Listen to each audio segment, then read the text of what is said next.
HCF निकालना है Euclid विधि से।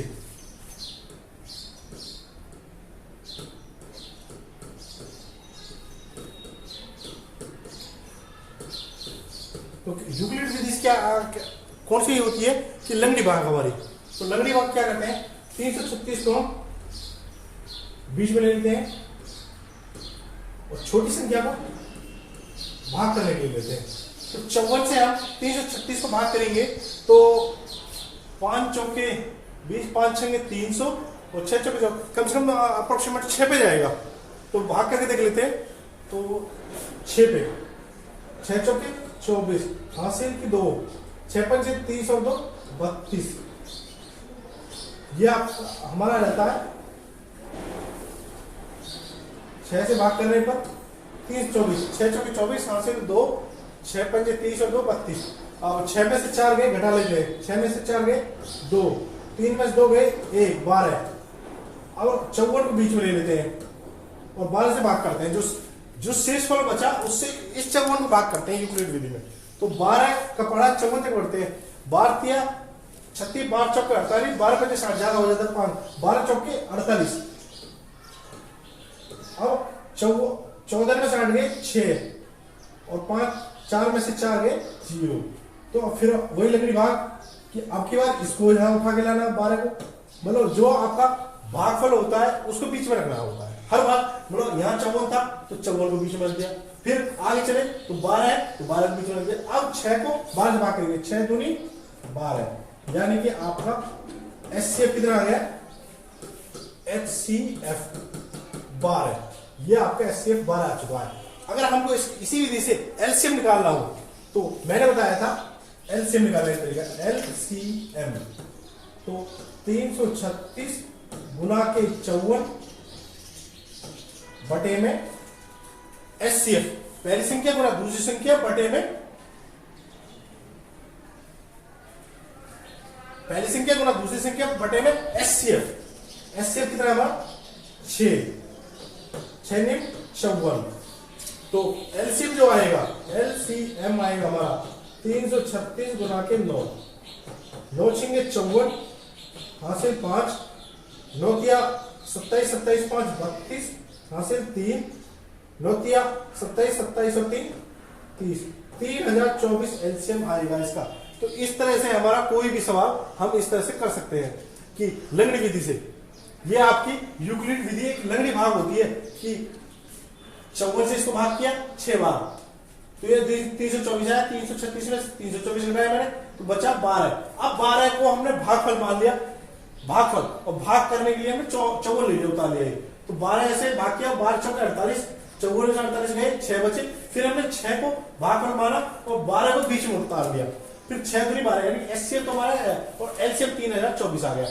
और हम इन दोनों की गुना और एलसीएम और एचसीएफ की गुना करेंगे तो दोनों हमारा बराबर आएगा। तो अगला इस तरह का एक और सवाल उठा लेते हैं हम कोई भी।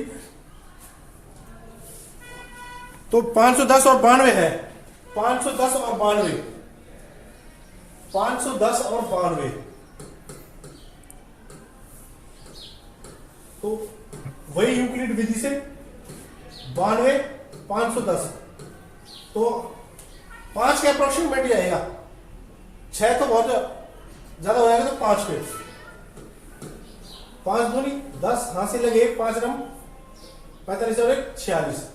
अब देखो 0 में से गए 0 11 में 6 गए 5 और इतना ही। अब 50 को ले लिया हमने भागफल और 92 को ले लिया बीच में 50 से कम 50 बचा 42 2 में से 0 गई 2 9 में से 5 गए 4।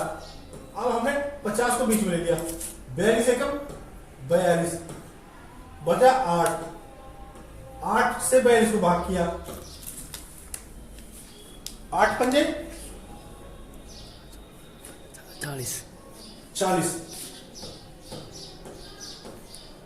बचे 2 8 को फिर भाग किया 2 चौके 8। देखो अब 92 में और 510 में एक बार ट्राई कर लेते हैं। 5 10 5 मतलब चले से 46, तो 0 में 0 गए, 11 में 6 गए 5, 50, 50 से कम 50, 42 42 8। तो एचसीएफ जो आएगा हमारा वो 2 आएगा। एचसीएफ कहीं टुकड़े करके देख लेते हैं। 510 के टुकड़े, 2 2 4, 2 5 10, 2 5 10, 255। फिर 5 से 5 5 25, 5 कम 5, 2 गुना 5 गुना में 10, 510 के टुकड़े, 2 गुना में 5 गुना में 51। यह हमारे आगे 92 क्या हो, 92 करके देखते हैं। 2 चौके 8, 2 छिक्के 12, 23, 2 गुना में 2 गुना में 23, 2 गुना में 2 गुना में 23। ये आगे इसके तो क्या मिल रहा है इनमें दोनों में 2। तो हमारा एचसीएफ कितना आया था इसमें भी, यहां से करके देखते हैं। एचसीएफ बराबर 2, और हमारा जो यूक्लिड विधि से हमने एचसीएफ निकाला था वो भी 2। तो इस तरह से हमारा हमने उत्तर की पड़ताल कर ली। हमारा उत्तर बिल्कुल सही है। अगर हमको एलसीएम निकालना हो तो एलसीएम या तो इस विधि से निकाल लो, या फिर पहली संख्या गुना दूसरी संख्या भाग में एचसीएफ भाग कर दो तो एलसीएम निकल जाएगा। तो एलसीएम निकालने के लिए मैंने बताया था 510, एचसीएफ निकालने के लिए कर देते हैं 510 गुना के 92 बटे में 2, 2 चौके 8 और 2 छिक्के 42। तो 510 गुना में 46 की गुना जो आएगी वो एलसीएम होगा। इस तरह से ये यूक्लिड विधि से तुम्हारा सवाल सॉल्व कर दो।